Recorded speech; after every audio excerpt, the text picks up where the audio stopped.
Viszont nem viszem be magammal, talán leül addig itt a verandán. Parancsoljon, kérem.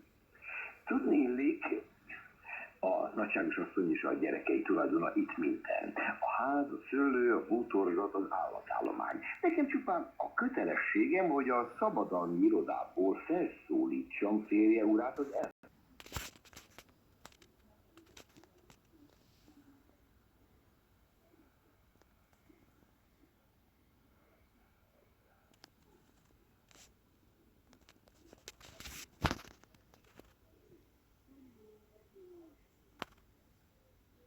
Rendben, mehetünk. El se köszönjük.